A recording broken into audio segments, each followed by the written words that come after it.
এখন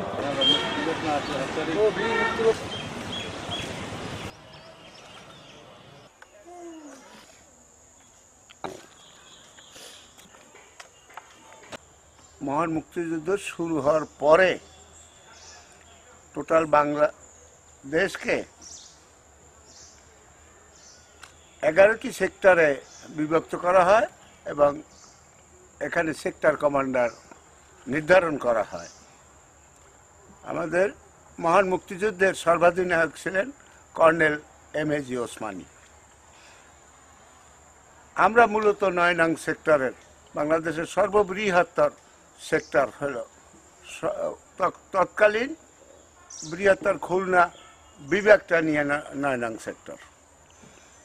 9 নং সেক্টরের একজন মুক্তিযোদ্ধা অভ্যন্তরীণ, আমরা বর্ডার এরিয়া যাইনি, অভ্যন্তরীণভাবেই আমরা নিজেরা অস্ত্র সংগ্রহ করিয়া এখানে মুক্তিবাহিনী সংগঠিত করে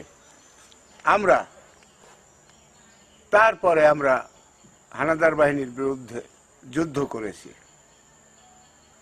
বিদেশি হায়নাদের কাছ থেকে আমরা নিপীড়িত, নিগৃহীত, অবহেলিত ছিলাম।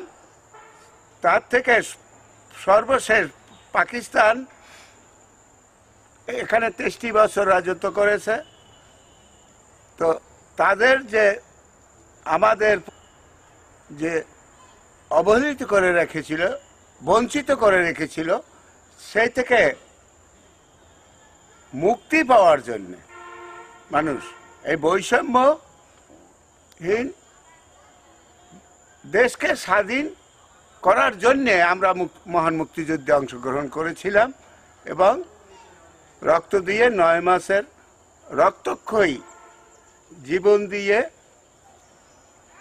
আমরা যুদ্ধ করে এই দেশকে স্বাধীন করেছি, শত্রুমুক্ত করেছি।